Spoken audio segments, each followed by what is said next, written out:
Bila melintasi jalan raya, kerap kita jumpai asap knalpot berwarna hitam dan pekat. Biasanya berasal dari kendaraan yang menggunakan bahan bakar solar. Asap tebal yang mengandung karbon ini dapat mengganggu kesehatan tubuh manusia.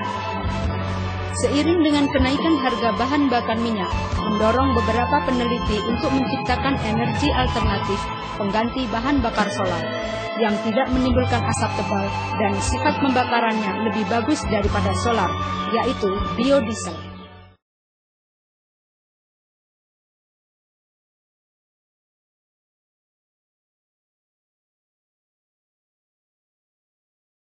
Biasanya adalah minyak jelantah dimasukkan ke dalam tangki minyak sebanyak kurang lebih 4,8 liter dan metanol dimasukkan ke tangki metanol sebanyak 1,2 liter. Perbandingannya adalah perbandingan volumenya adalah untuk minyak adalah 4, sedangkan untuk metanol adalah 1. Sedangkan katalisnya KUH digunakan sebanyak 1% berat dari minyak. Kemudian minyak dan metanol masing-masing dipompa masuk ke reaktor, yaitu tempat terjadinya reaksi sehingga terbentuk biodiesel yang diinginkan. Pada proses ini temperaturnya diset pada kurang lebih 50 derajat Celcius. Sebagai pemanas adalah air yang dimasukkan ke tabung, kemudian dialirkan ke heater pemanas, masuk ke reaktor, masuk ke sel dari reaktornya atau kulit yang menutupinya.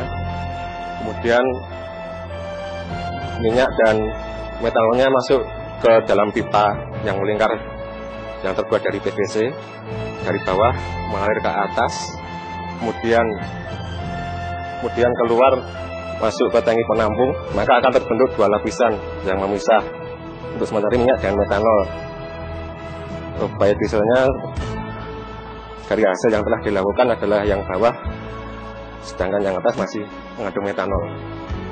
Proses ini kurang lebih berjalan selama 1 jam. Perhatikan adalah kecepatan dari masing-masing bahan, yaitu minyak dan metanolnya. Untuk minyak kecepatannya diset agak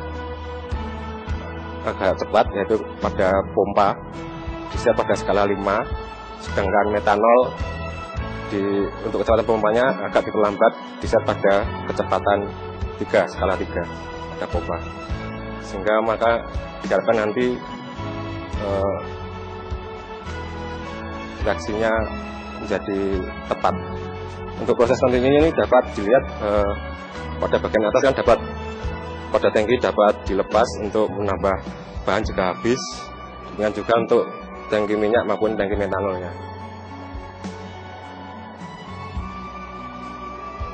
Untuk sementara ini kondisi prosesnya diset pada suhu kurang lebih 50 derajat Celcius. Campuran yang dihasilkan terdiri dari 2 lapisan. Lapisan yang ringan adalah biodiesel, dan lapisan yang lebih berat adalah gliserol atau gliserin yang dapat digunakan sebagai bahan baku produk kosmetik. Pembuatan biodiesel selain dengan alat tangki reaktor dapat pula dilakukan dengan sistem batch atau tidak sinambung, yaitu dengan menggunakan mixer atau alat pengaduk. Campurkan minyak jelantah dan metanol dengan perbandingan 4 minyak dan 1 metanol ditambah dengan 1% katalis berupa natrium hidroksida. Aduk selama 1 jam dengan kecepatan putar sekitar 300 rpm dengan suhu 60 derajat Celcius, sehingga dihasilkan campuran biodiesel dengan gliserol.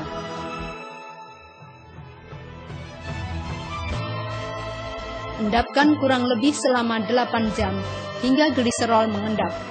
Kemudian, tidak menimbulkan polusi, murah, dan teknologinya cukup sederhana. Dapat diproduksi dalam skala kecil maupun besar, sehingga sangat tepat menjadi solusi dalam situasi krisis energi saat ini.